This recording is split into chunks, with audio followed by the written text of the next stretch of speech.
Hey guys, what's up? This is Arceus, aka Tankadid27, also known as Ghost Wolf. So this is Ghost Wolf, yes. He's my 85 Blood Death Knight. So basically, if you guys have been up with the channel, I'm gonna start a series of videos about the Blood Death Knight. But it's not gonna just be a guide video about the Blood Death Knight. So basically, what's going to happen is I'm going to update basically my character every day or so, and just basically what I'm trying to do is see how long it takes you, or how much effort, time it takes to gear up a brand new tank. So this is going to be great for anyone who wants to have a tank or has a tank that's very close to 85, or you just hit 85 and you want to know what to do, how long it's going to take you, how much actual time and effort you're going to have to put in to make your tank raid ready. So I'm going to be, making a series of update videos, basically outlining my understanding of the class, which will, result in the ending of several guide videos of the Death Knight.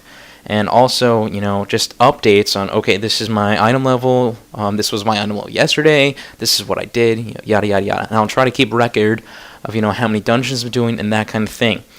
So basically that's what's going to happen, and this is my gear right now. I finished, I just hit 85 like a few hours ago, and I finished Twilight Highlands. That's all I've done. So to give you guys an idea, a head start, if you're leveling a brand new tank, you're going to end up with around average item level of 322 or 320, okay? If you're getting just quest pieces. I did every normal dungeon once. On my way to 85. I just did every single dungeon once. So as soon as I got the availability to do, Blackrock Caverns and Throne of the Tides, I did each of them once. That's all I did. I didn't queue up for several randoms, okay?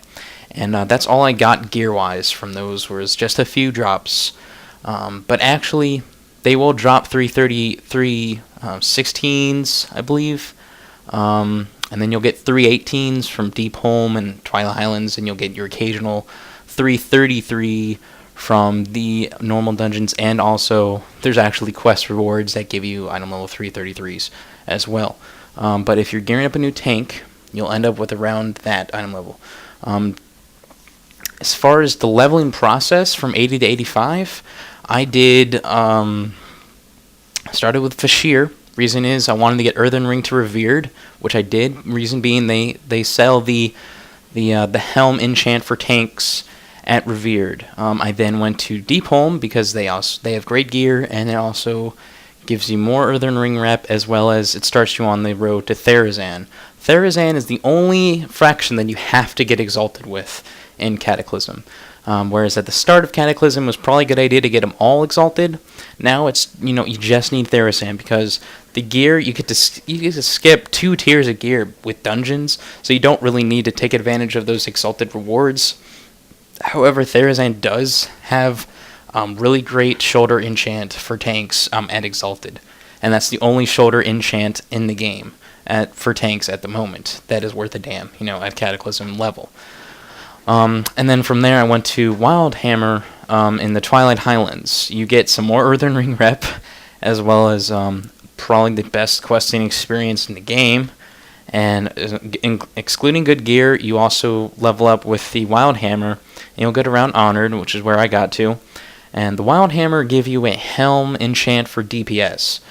This is not, required in any way, shape, or form for tanks. I am thinking about gearing up his off-spec far down the road.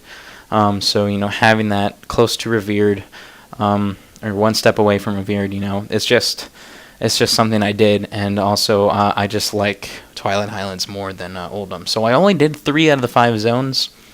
But I am at, currently, item level 322. For Heroics, you need to have 329. So once I hit 85, I found out immediately that yes, you're going to have to run some normal modes and get some more 333 drops. I'm actually going to show you guys something in this video. But basically, before I do that, before we continue with the gear, I'm going to go over quickly just my understanding of the Blood Death Knight real quick. I'm going with the 33.8 spec. And I did change it up just a little bit, putting 3 points in Virulence and 2 in Epidemic.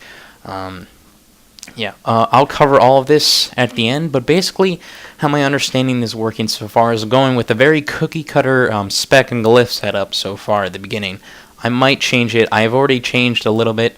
I've made sure that my Death and Decay is nice and strong, both glyphed and spec'd into with the max. So I have no problem with AoE threat. This will allow me to pull very quickly in normal dungeons. Once I get geared enough, I can go through heroics fast as well. But basically, what I found with tanking, and this is probably more specific for Death Knights because they are pretty overpowered. But this might also, don't be afraid. Don't be afraid is what all I have to say. When I was able to queue up for my first random normal dungeon as a tank, I didn't want to because, you're the tank and you're the most responsible member of the group. You have to have good gear. And I'm still wearing half DPS gear and half tanking gear. I have several DPS pieces with haste and crit on them and stuff. Basically, I'm just wearing them to raise my item level. But what I found was, as a Death Knight, it's easy. The normal mode dungeons are easy. I have not run these dungeons in a long time, so I'm kind of revisiting all of that, and it's pretty interesting to do that, but I completely have lost, my idea of how difficult these dungeons were, because when I ran them, it was at the very beginning of Cataclysm when they were very difficult relatively. So as you're leveling your new tank, don't be afraid. Queue up for your first normal dungeon. If it goes horrible, then you need to gear up, maybe level up a level to do that. But I think I was either 80 or 81, and I just blew through my first normal dungeon. Then every single one I did, all the normal dungeons I did once, and like I said, and I had healers complaining that they didn't have to heal me. That goes to show you how overpowered Death Knights are. But basically, it is all revolving around the idea of self-healing and absorption around the ability Death Strike, which is our bread and butter. It is a great ability, and like I said, it is OP. But I will be, over the few next days and videos, I'll have a better understanding of my spec and my glyphs, and I might, make my own personal changes. Also have a better idea of how the rotation works. And such, but basically, yeah, that's what's gonna happen. So I guess this is kind of like the introductory video to this this whole thing. Wow, I can't talk today, and so we'll see where it goes from here, and I'll try to keep as best tabs on what I do as possible, so you guys can have a good idea. But my guess is going through 3.3 with the tank. I found that I was skipping through a lot of content, and it was I'm expecting to have the same kind of experience. But basically, I'm doing this just because I wanted Death Knight, period. And I also want to just see and show you guys how how hard and how much time and effort it takes to gear up a new tank. My personal guess is it's going to take me about a week to have this guy ready to go and tank Dragon Soul in normal mode. I'll be doing several heroics a day. I won't be killing myself. I'm still out of school for a bit, so I'll have more free time on my hands to put into this guy. So there's that advantage. But yeah, so it shouldn't take too long. But this is my first update, so guys, stay watching for those, and yeah, so I'll keep you guys updated. But this is going to be a pretty exciting new thing that I'm trying out, so I hope you guys like it. Go ahead and comment below, tell me what you guys think. If you think this is a good idea what I'm doing, subscribe, all that stuff. And it should be an update on a relatively most likely daily basis. So guys, be looking out for that, and email any questions to tankit27@gmail.com.